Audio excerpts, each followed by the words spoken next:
السلام عليكم ورحمة الله وبركاته.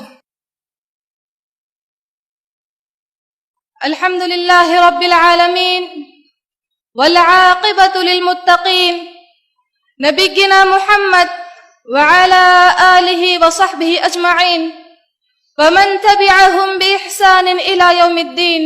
أما بعد، فقد قال الله تعالى في محكم تنزيله: أعوذ بالله السميع العليم من الشيطان الرجيم، بسم الله الرحمن الرحيم.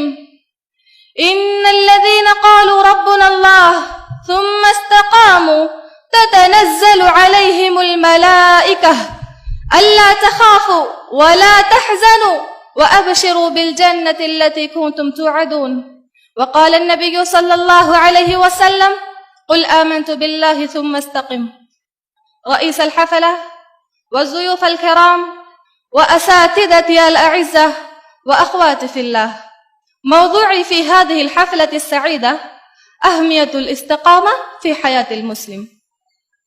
أحبتي في الله، الاستقامة هي الاعتصام بكتاب الله وسنة رسوله، والاستقامة سعادة الإنسان وفلاحه ونجاحه وفوزه ونجاته، والاستقامة نهاية الغايات وأعظم الوصايا وأجل العطايا.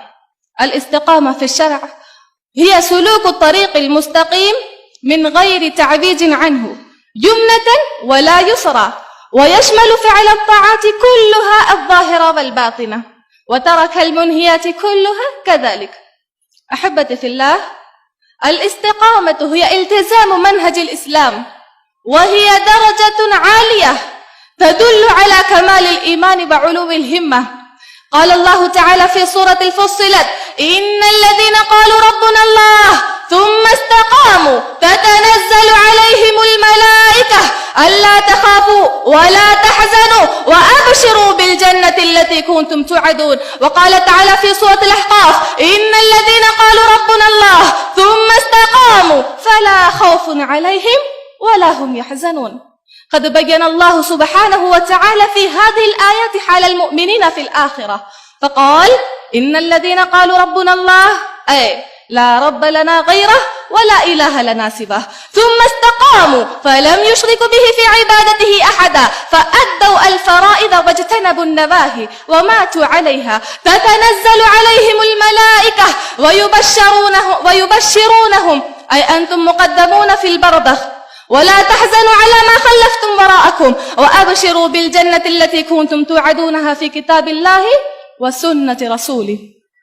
أحبتي في الله، فالبشرى في 3 مواضع: عند الموت، وفي القبر، وعند البعث. وفي السنة قال النبي صلى الله عليه وسلم: استقيموا ولن تحصوا واعلموا أن خير أعمالكم الصلاة. رواه مسلم. وفي الحديث عن سفيان بن عبد الله الثقفي رضي الله عنه قال: قلت يا رسول الله قل لي في الإسلام قولا لا أسأل عنه أحدا بعدك. قال: قل آمنت بالله ثم استقم. رواه البخاري. فهذا الحديث من جوامع الكلم الذي أوتيه صلى الله عليه وسلم، حيث أمر الرسول صلى الله عليه وسلم هذا الصحابي بالاستقامة على الدين، وذلك بأداء الفرائض واجتناب النواهي.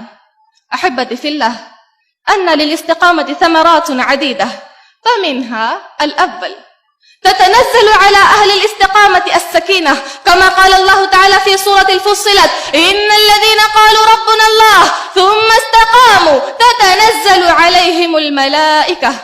الثاني: الطمأنينة والبشرى بالجنة، كما قال تعالى في سورة الفصلت: ألا تخافوا ولا تحزنوا وأبشروا بالجنة التي كنتم توعدون.